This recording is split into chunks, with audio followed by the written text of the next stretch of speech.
I always thought betrayal would come with silence, but that night it came with laughter. Hers. I opened the door, expecting a quiet evening. Instead, I walked into a scene I'll never forget.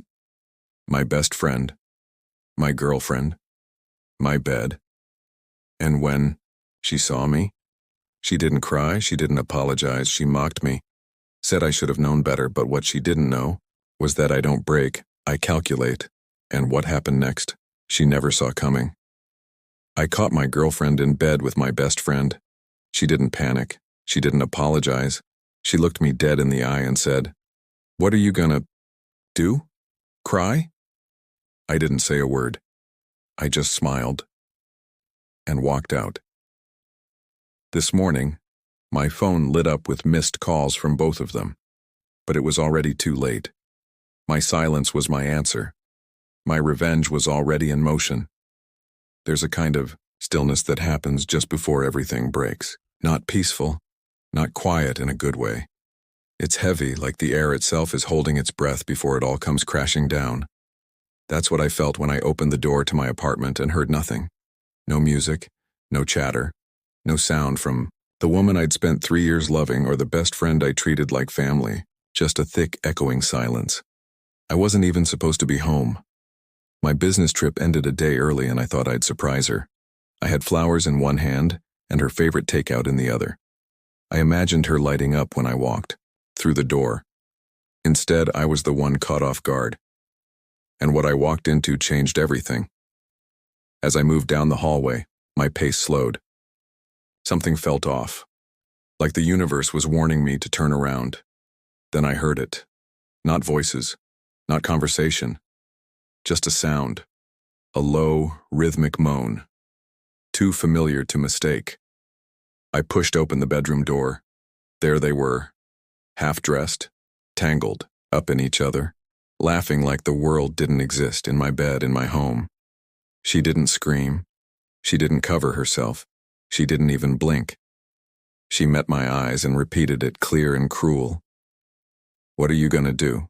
Cry?" He laughed like this was some sitcom, like I was the joke. And in that moment, I didn't yell.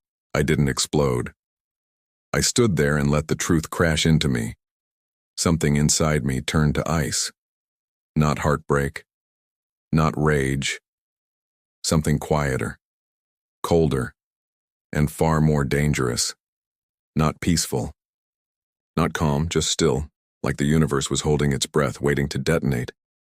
That's exactly what it felt like when I stepped into my apartment and heard nothing. No music playing, no background noise, no sign of the woman I'd loved for the last 3 years, no trace of the best friend I trusted like blood. The silence wasn't normal. It was warning me. I wasn't supposed to be home that day. My business trip had ended ahead of schedule, and I thought it'd be a sweet move. Bring her flowers, surprise her with her favorite takeout. I was picturing her smile, her laugh, the hug when I walked through the door. But the universe had other plans, because this time I was the one being surprised. I moved slowly down the hallway, each footstep heavier than the last. Something in my chest started to twist. Then I heard it. Not voices, not words, just a sound, a moan. Slow, repetitive, familiar in a way that instantly made my stomach churn. I pushed open the bedroom door, and there they were, her body half covered by our sheets, his shirt on the floor, their laughter still echoing in the space we once called ours. My girlfriend, my best friend, tangled in the bed I paid for, in the home we shared. And the worst part? She didn't gasp, didn't cover herself, didn't even look surprised. She stared straight at me, dead in the eye, and with a crooked smile said, "What are you gonna do? Cry?" He laughed beside her like it was all a joke, like I was the setup and they were delivering the punchline. And in that moment, I felt something inside me snap. Not love, not loyalty. What died in me wasn't something soft. It was the part of me that believed people like them ever deserved my mercy. I didn't yell, didn't lunge. I didn't give them the chaos they expected. Instead, I smiled. A quiet, measured smile. Then I turned around and closed the door behind me like I was leaving a room I'd never return to. The elevator ride down felt like it took a lifetime. But I didn't cry. I didn't tremble. I just stood there motionless with her voice playing on repeat in my mind like a song you can't turn off, over and over again. What are you gonna do? Cry? That was the moment I knew. I wasn't broken, I was done, and they had no idea what I was capable of when I got quiet. What are you gonna do? Cry? That sentence, so casual, so cruel, echoed louder than any scream ever could. I walked straight to my car, sat down, and just stared at the dashboard. The flowers I brought were still on the passenger seat, untouched. I picked them up, opened the glove compartment, and shoved them inside, thorns and all. Not because I was angry, but because that moment marked a shift. From now on, I wasn't the man she mocked.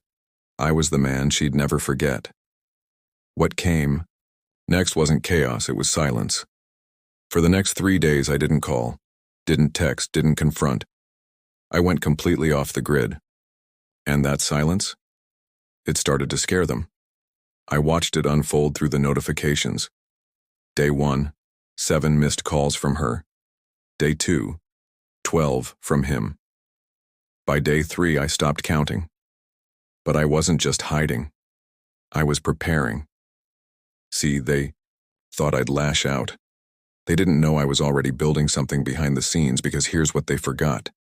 I knew things they didn't, like the fact that she depended on me financially. Her credit card, in my name. Her car lease, mine, even her share of the rent, you guessed it, on me and him. He had just launched a little side hustle, one I helped fund quietly, through a silent partnership agreement that I had notarized. They were sloppy, arrogant. They never thought to clean up the digital trail they were leaving behind. But I saw every detail, every loose thread. While they were busy wondering what I might do, I was already doing it. I started pulling strings, froze the shared account, revoked access to the apartment lease, changed the locks. Then I sent a private message to our mutual friends with screenshots. No explanations, no commentary, just cold, hard truth. But that was only the beginning. Because real revenge, it isn't just about destruction, it's about clarity. It's about making sure they don't just feel the fallout. They understand deeply how badly they miscalculated.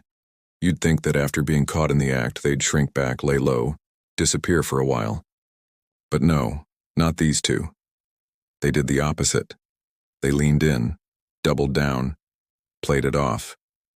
That was their second mistake.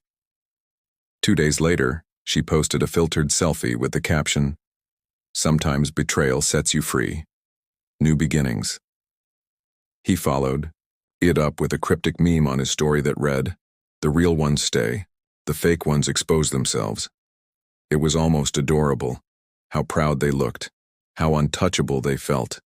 What they didn't know was that each smug post, each carefully curated caption, was just more fuel added to a fire they hadn't realized was already burning.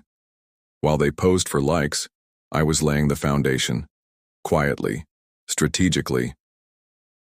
I started filing paperwork to remove my name from every account, lease, and credit line tied to her. Then I triggered the silent partner termination clause I had tucked into the paperwork for his little business venture, complete with a neat package of documented misuse of funds. But that wasn't the final move. That was just groundwork. What came next was public humiliation, served not with rage but with precision.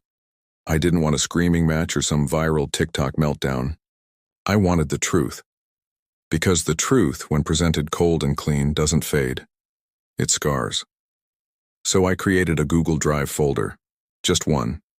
Inside it, screenshots of texts, hers with me, hers with him, lined up side by side. Pictures of their secret date nights matched against nights she swore she was visiting her mom. Records proving she used my money to buy him his gaming setup. I titled the folder, "Loyalty, a side-by-side autopsy." Then I dropped the link, once, into a group chat with 23 mutual friends, co-workers, and family members. No comment, no name calling, just facts. It didn't take long. Within hours, my phone lit up. Her cousin, "Are you okay? I can't believe what I just saw." His brother, "Dude, I thought he was your best friend. I feel sick." And then, her boss. A voicemail. "We need to speak. There are some conduct issues we're concerned about." And her? She posted one last cryptic line before vanishing from every platform completely. Just like that. People love to destroy what they can't control. But no, sweetheart, I didn't destroy you. You did that all on your own. I just held up the mirror and let the world see what was already there. By the time the weekend hit, her world looked just like that apartment she once insisted on decorating. Shiny on the surface, but hollow underneath, already crumbling when the pressure started to mount.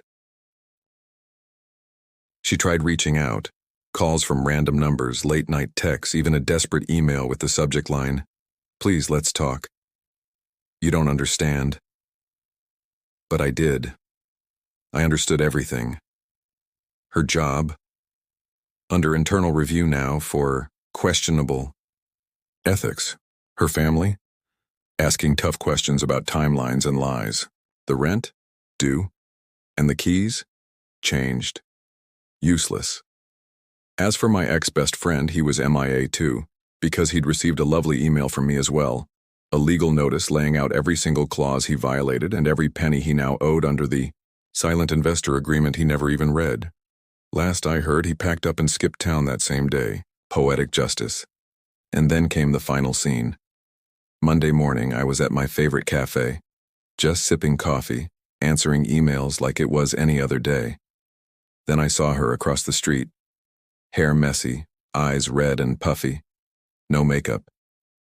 She looked nothing like the woman who once smirked from our bed next to the man who used to be my brother. She didn't wave, didn't come inside. Just stood there, watching me like a ghost staring at the life she thought she'd ruined. I didn't blink. I just lifted my coffee and smiled. One of those small, calm, final smiles. That night, I sent her a single message. One sentence. "What am I gonna do? Cry?" No response. Just a read receipt. Nothing else. I used to think the answer was no. That revenge didn't heal, didn't fix, didn't matter. But now I know better. What I gained when she cheated wasn't just freedom from a relationship. It was freedom from an illusion. I didn't just lose a partner that day. I lost the belief that love alone could carry two people through betrayal. But in return, I found something better, something stronger. I found my voice. I found self-respect. I found the kind of clarity that only pain can give. She taught me something without meaning to. People who don't fear consequences will never respect your boundaries. So I gave her what she never expected. Not anger, not tears, but accountability. Time moved on. So did she. She disappeared from social media, left the city, tried to build a new life with someone new. But you know what doesn't move on so easily? The truth. People remember. They talk. Especially when the story is raw, real, and backed by proof. That kind of truth doesn't fade. It echoes. As for me, I didn't just survive her betrayal. I thrived through it. I took the hurt and molded it into something solid. A blueprint for every person who's ever been laughed at, for loving too hard or trusting too much. I wore my scars like armor and walked out of that fire holding the lesson she never thought she'd teach. So if you're here reading this because someone shattered your heart and acted like it meant nothing, let me give you your answer. Don't scream. Don't beg. Don't break. Rebuild. Brick by brick. Day by day. Let silence be your strategy and self-respect be your revenge. Because one day, when the time is right, you'll show them exactly who they underestimated. Not with words, but with the life you built after they tried to break you. Was this revenge justified? Was it deserved? That's for you to decide. Drop your thoughts in the comments. Let your voice be part of the conversation. Like the story. Share it with someone who needs this reminder. And follow Lauren's story for more raw, gripping tales of betrayal and justice served cold. Because here, every lie meets its reckoning. Every betrayal casts a long shadow. And the truth? It always finds its voice. Stay sharp, stay strong, and stay tuned.